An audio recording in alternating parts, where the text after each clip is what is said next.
Let's get out.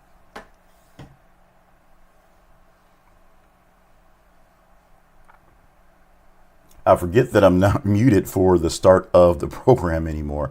My name is Jay Cleveland Payne. I'm here with you for things you might have heard. Hopefully, the sound is good for you. We're having some technical issues just inside baseball. Moving from the mic that's here on my lapel, so I can have this version versus the mic that's over there for the stand version, not quite long enough to reach. So hopefully, you're getting good sound. I'm seeing good audio return on my thing. I'm hearing myself very loudly.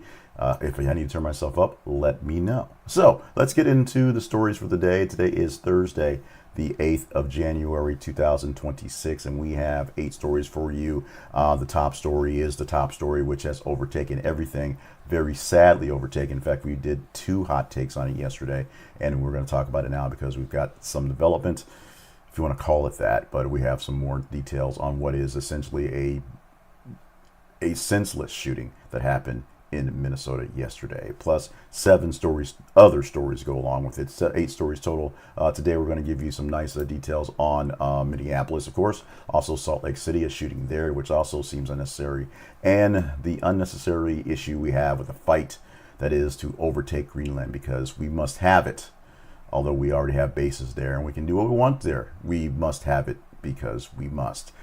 5 of the stories as well. Remind you that our website home is this. It's theconversationproject.com. We have lots of great things at our website. It's a depository, a place to save stuff for old things, plus links to sponsorships and to partnerships, things like that. But the most important thing is you can see how we have progressed with our old stuff there as well. And we'll talk about one of our spotlight sponsors that will be Ground News in a bit to sort of sell you on something. Right now, what I'm selling you on is hopefully the information we're giving to you here. Hopefully it's great information. Like, share, subscribe. Make sure you're joining News Nerd Nation. We'll do a little stop on that in a moment as well. Let's get into the news for today. It is Thursday. It's a sad, somber day, and it is turning into a very, very, very, very heavy beginning of 2026. And we begin right where we basically ended yesterday. ICE operations in Minneapolis turns fatal after a woman is shot inside her vehicle. The story is much more simpler than it looks and then it's being told, but the story is one that is overtaking everything. An ICE agent shot and killed a 37-year-old woman, Renee Nicole Good, during an immigration enforcement operation in Minneapolis, part of a broader federal crackdown happening there. Video evidence, eyewitness accounts are essentially not showing what the administration, what the Homeland Security, what Kristi Noem, who's in charge, and Donald Trump, who's openly in charge, is saying what happened. Good was inside her vehicle as agents approached. Officers claim that she attempted to use it as a weapon. The characterization is disputed by witnesses and local leaders. If you watch any of the videos, you hear a whole lot of profanity from not only the people who are like, "You're killing my neighbors," it's coming from government officials all across.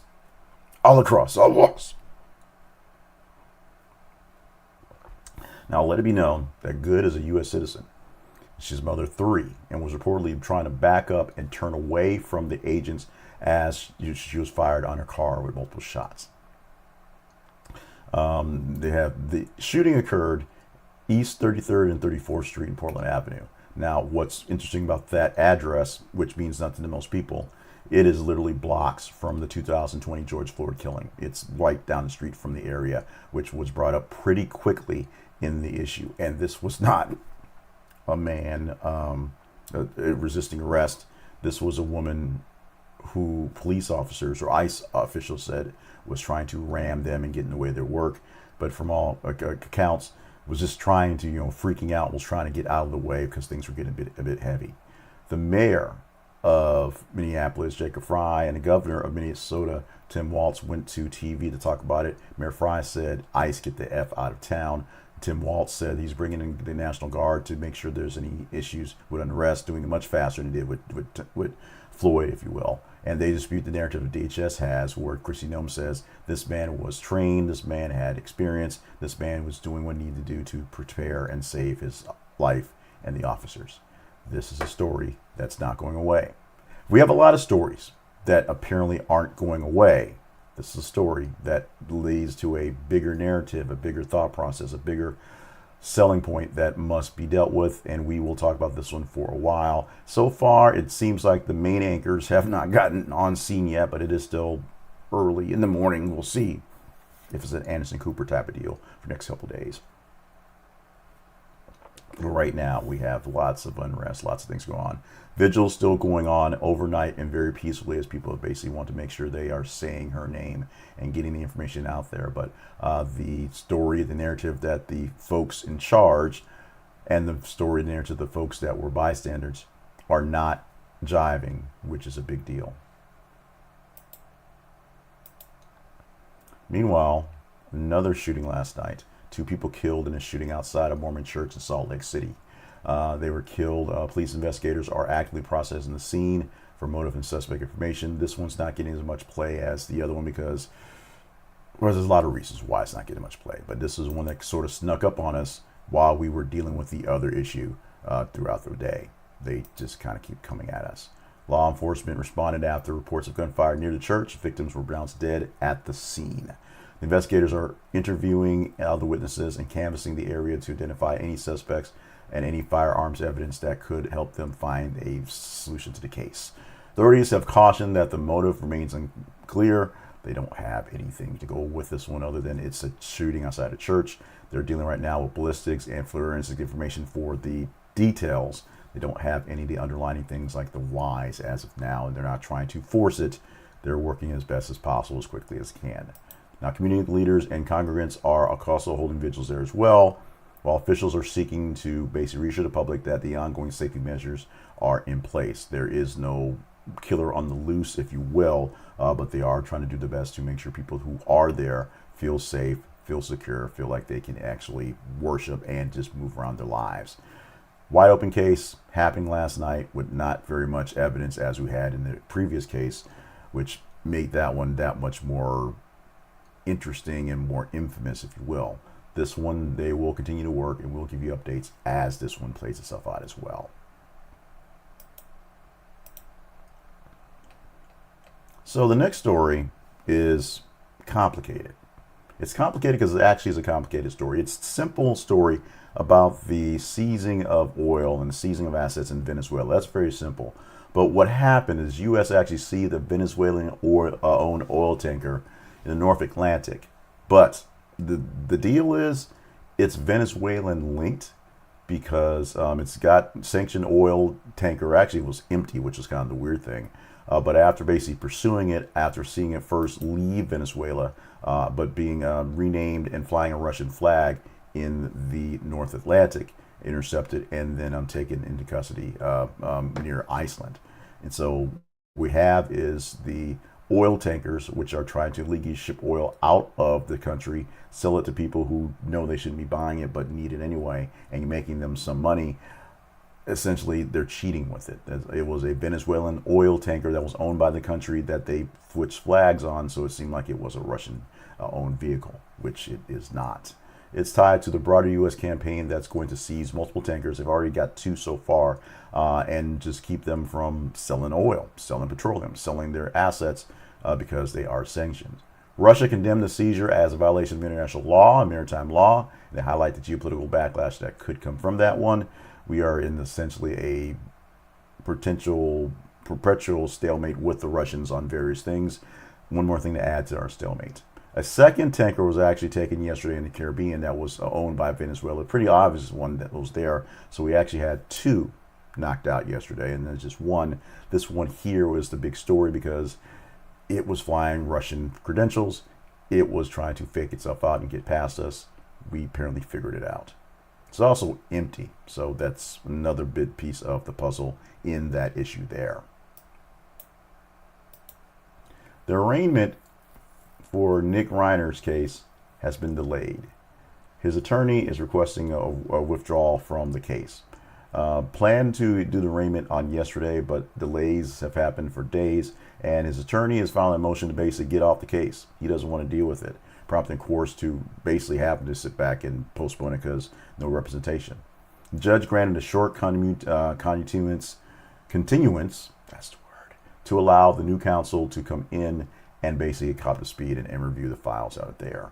Reiner's charges are pending because no arraignment. Details on the next hearing dates will be issued once representation is confirmed. He literally has no lawyers right now, so they can't do anything at the moment. The defense and the prosecution statements highlight procedural fairness and basically why you're delaying these things. And it's not about getting merit. It's not about one-upping each other. They want to make sure this is done the right way on both sides. So both sides are going to take their time to do this one. Like we said, the current counsel for Nick Reiner is dropping out the case. So new counsel must be coming in there, new representation. It's going to take a while. They're going to work that backwards. We're going to take a moment to pause with the news stories. We have 4 more to go. We promised you 8 on Thursday. We'll give you 8 on Thursday. And we want to make sure that you are getting the best you can, and you're helping us to give the best to others out there as well. This is a part where we take a pause and ask you to like, share, and subscribe to this video and all the work we do here at the Conversation Project for More Better Media in general, but for this thing here, for things you might have heard and other things here. If you like the video, I know you like the video. The algorithm also believes that you are liking it or saying it's engaging, and they may share it with more people faster, better, bigger, all those things like that. If you want to hate like us, you don't so much really, it's semantics. You don't like us, but it's the only thing you can do to make sure that I get some response that I know something happened. Don't hit dislike because that brings it down. Hit like and just sort of fume on the background. I'm okay with that. Algorithm doesn't really care how it goes. Share it with like-minded people, and hopefully they will like or hate like it as well. And if you're not getting me natively in your feed every single weekday morning, it's simple. Hit the subscribe button and make sure that we pop up. Don't necessarily hit notifications. I'm a person who doesn't do notifications. I just go and look and see what's going on out there. If someone has something live and it's interesting, I'll do it there. Or if somebody has something new and it's interesting, I'll watch it there just like that. Like, share, and subscribe so we can grow our News Nerd Nation. We're going to go back to the Brown University shooting and the incident that was there. And the thing that makes this a more interesting case is that the evidence that they're seeing, all that they've been put together, is showing that this was a planned attack that had been in the works for years. So one of the questions about how it was not stopped, it wasn't necessarily a rash thing that just sort of happened. It was years in the planning to make this thing happen. Federal prosecutors have disclosed that Claudio Manuel Neves Valente, the suspect in the shooting at Brown University, and MIT professor as well, actually had this in the works for years. According to some translated video transcripts recovered after his death. Prosecutors are recovering some recordings which Valente admitted to long-term planning, though he offered no clear motive behind the killings. We just don't have a why, we have more of a how, though, which helps, but doesn't actually solve or actually heal anyone. Shootings happened on December 13th and December the 15th. First at Brown University, where he shot students and a professor and people who were studying for finals, and then a professor at MIT a few days later. Injuries to others before he died by suicide and was found in a storage facility on a few days after the 15th. Some transcripts show that Valente's lack of remorse and ambiguous framing of the actions complicate his motive narrative as well. We have a profile of a person who went to the Brown University many, many years ago and then just stopped and had some sort of dealings with the professor at MIT and then just sort of stopped and then all of a sudden decided now was the time to take action with no real animus to give, no real, he stole something from me and I want to punish him. It just seemed like the time was right for him to strike in these cases. It's a very complicated case. It should not be this complicated. We're lucky that it did not escalate any further than it did. But this is one that police are going to take a while scratching their heads and wondering how this got away from them and how to keep something like this from happening again. A very seemingly well planned out execution of something that was years in the making, but they could not figure out how to get an intervention before then.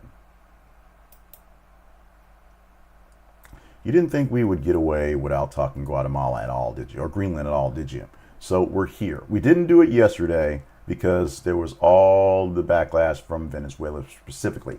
But today, the White House is weighing options. And this is coming from a lot of different sources, including a very terrible, although he's terrible just in general, especially when doing interviews, very terrible interview with Stephen Miller, which basically said, we need Greenland and we're going to, we could take it by force. We have options.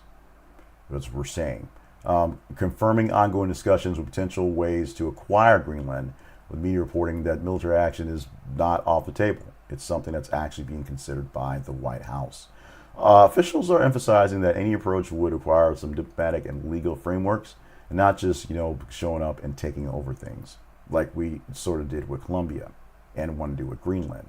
And we also don't have drugs and fentanyl those as an excuse. Greenland is actually a fairly peaceful nation and a very good ally to us here, owned by Denmark, so that's where it's territorial land by Denmark. But for all practical purposes, we can use Greenland for what we want to. We don't have to actually own it to do those things. These conversations about Greenland have had actually some long historical precedent in the U.S., going back decades, if you will. But it is one of those things that's kind of like, why do we need Greenland? Why is Denmark an issue? Why can't we just show up and do what we need and go back there? It's a large geopolitical issue where our presence makes a difference. And now, these days, since we're putting our names on everything, our presence makes a difference. Some Pentagon and State Department officials are saying that the talks are preliminary, so obviously there's no actual plan to buy, rent, or take over Greenland. We don't think there's an actual plan to buy, rent, or take over Greenland, but as things start to become more lively, we shall see more things in the way of a Greenland diplomacy or just a Greenland taking of the land, based on what's happening there. I'm not sure if this story is a work. I'm not sure if it's a troll thing. But Dilbert creator Scott Adams says he's going to convert to Christianity before his death. It was an interesting story. You guys engaged in it like basically the same way I did. Like, really? And so we're talking about it. If you had not heard, Dilbert creator Scott Adams is dying. And he's dying a fairly painful and fairly a bad death from a cancer. And he has said he's going to convert to Christianity before he dies, and to basically blend his personal faith reflections with some media sound bites, essentially, because that's what he does. It's, like I said, not sure if it's a work. Because a lot of attention from people who follow him on social media about his outspoken public controversies and his habit of just saying some things that are flat out crazy and more or less getting away with it. And this is kind of a MAGA thing, as a darling for MAGA, a guy who's saying what he wants to say. But it's a way of, some people can say what they want to say, and you just think, why is this person doing this? For the attention, for the clicks, for whatever. Scott Adams is basically in the twilight of his life. He's talked very publicly about getting his treatments. He actually even requested some help from Donald Trump because what they're doing to try to save his life or extend his life has been experimental and hard to get to. But the commentary here is framing this as a personal narrative shift rather than a doctrinal announcement. This is more or less, he is looking to essentially do all the things you must do at the end of life. And right now, his conversion, which is not just, I've converted, is making a big public deal about it. So there's that. His conversion is something that he feels, at least in the words he's saying, is something that should be done to wrap things up. We'll see how things goes, as faith leaders and other critics are responding with reaction that it's a cultural significance that is a big deal. But is Scott Adams a big deal? And is he just essentially trolling us one last time? We will find out fairly soon, as Adams is not doing very well with recovery. He has said that in all of his actual social media. So it is something we will know very soon with an actual resolution. For our 8th story today, the kicker story, which is basically a safe spot for, we have a request. We had a comment come up from sgreen452, who asked, can you talk about the USPS change on postmark dates? And so, since sgreen452 is my mother-in-law and lives in my house, and it just seems like a good request to do. Now, I'm not sure. I guess everybody knew that there were changes to the prices of stamps and things are going up, but no one really understood that it was going to be a big deal, and apparently it is. So let's get to story number 8, kicker, as requested by my mother-in-law. And if you want to request things, sure, go ahead, ask about it. We'll do it. I'd say, what do you want to talk about? Here we go. For the story for number 8, we have the U.S. Postal Service policy change could actually delay postmark dates for taxes, for ballots, and for what's most important, your bills. The U.S. Postal Service announced policy changes that could delay postmark dates for key mail, such as bills, election ballots, and tax returns this year, raising concerns about these deadlines. The new guidelines would allow later acceptance dates for mail to receive a given postmark date, rather than requiring arrival before the cutoff timeline. So in the past, to make sure that's legal, if it has to be postmarked by the 5th, you just got to get it to the post office by the 5th, so they put a stamp on it that says 5th, and then it gets there when it gets there. Now they're going to delay your dates they get accepted, so because of that, it makes things a bit more complicated. The Postal Service say the update aims to reduce last-minute bottlenecks and offer flexibility for mail processing. Basically, everybody's showing up at the last minute to do their taxes. The scene that was a staple in my news days, where you go to the post office and watch people show up at the last minute to drop in their tax returns on the last day, because it's always a good story, is no longer necessarily the story it is, because they're going to let you get more time to get things done. And so the Postal Service is not as stressed anymore. Critics are warning that the changes could actually create confusion around some legally significant deadlines for your taxes, your ballots, and your bills that depend on postmark timing. So you may think, oh, I've got more time because the post office says so, but your bill collectors will like, nope, we still want it on the day we want to. There's also some issues from voter rights groups who argue that the policy needs some clear communication because it's a bit ambiguous. And as I saw when researching the story, and even the words coming out of my mouth now, there are some question marks still what's going on and what will actually happen. We'll follow up on this story. We'll see what happens. If you guys want to get into this one, I'll be honest, not a lot of engagement in stories like this one, but like I said, it was a request from family, and so we did it. And so now you know there's some changes happening to the Postal Service that are changing some dates and delivery times, as opposed to the the standard postmark by date for things that basically make them valid or not. Make sure that you check with your provider of what you're providing for, whether it's for your votes, whether it's for your bills, whether it's for something important, and that they're not looking for a postmark date. They're looking for the range of time to make things work out for you better, or better for you, however you want to say that. We are done with the news for today. We gave you 8 stories. We promised you 8 stories, so there you go. We do have for you a little bit of time that we have to try to sell you something, because the internet.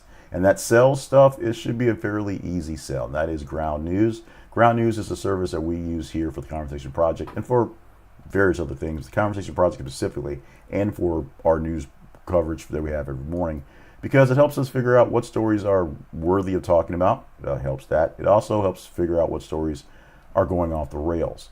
Go to Ground News and use our affiliate link. This is theconversationproject.com/ground news. This is theconversationproject.com/ground news. And you can find out what news is being overly played to you and why the sources are overly playing them to you. They have all the news aggregated from basically all the sources, whether they are a news source, whether they are a blog of some sort, whether they are just a bunch of podcasters yakking some mics like I do.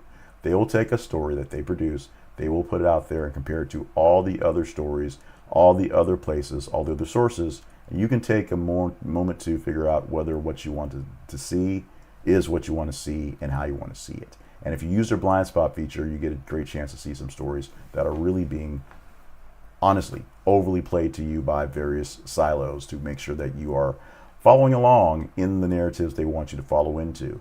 If you were following along with the story yesterday about the shooting in Minneapolis, and that was a big deal, you can see pretty easily how people fell into 2 sides. One was a pro-ICE, one was an anti-ICE, essentially saying that the woman was trying to be a super protester and was getting what she deserved, words not to my effect, versus the woman was maybe protesting, but she got scared and tried to get out of the way, and the officer that fired at her was in the wrong.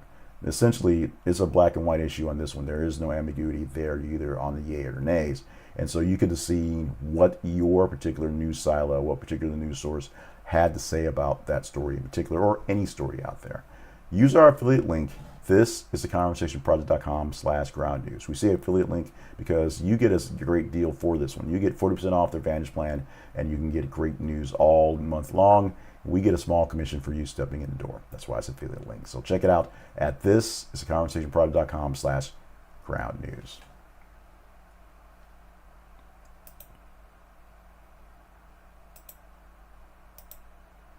The Conversation Project lives online at this is conversationproject.com. We live in the internets via email at the conversation inbox at gmail.com. Visit us at those places anytime you feel like it. Also visit us on YouTube and on Facebook on an X. Facebook and X are what we call the feeds, where we post news articles, headlines, and links for stories that we're watching all day long to see whether they're worthy of getting some time in gatherings, either for hot takes or for the larger thing we have here. And that's what you see there. You can upvote stories by engaging there as well. We are wrapping up this Thursday, January 8th edition for 2026 of Things You Might Have Heard. Shout out to Dilbert Glenn, my man who is there checking me out live. Thank you so much for riding with me today. If you have a request for a particular story, pop me a comment and something, and we'll see what we can do about that. Maybe there's something going on locally where you are that may be a bigger deal than we might think, that may be more interesting. We'll see what goes on along with that one. Anyone, why not? Requests for news, we got you covered. But we do our best to make sure we're covering conversational stories. We believe that all 8 stories a day were things that people are talking about, people think are worth talking about, and may need some updates along the way, especially although the video evidence kind of shows for most points how things are going. Some sort of update to how the rhetoric is going for Minneapolis and the shooting there is definitely happening. Plus some details on the shooting in Salt Lake City, because that's a brand new, fresh story there as well. In the meantime, love you, mean it. Wrapping up for this Thursday, this first week of January, thankfully almost over, because it has been way too much, way too quick. We'll do our best to keep the temperature down here at least. We'll see how the stories work across the nation, across the world, and we'll see you again, hopefully, come tomorrow.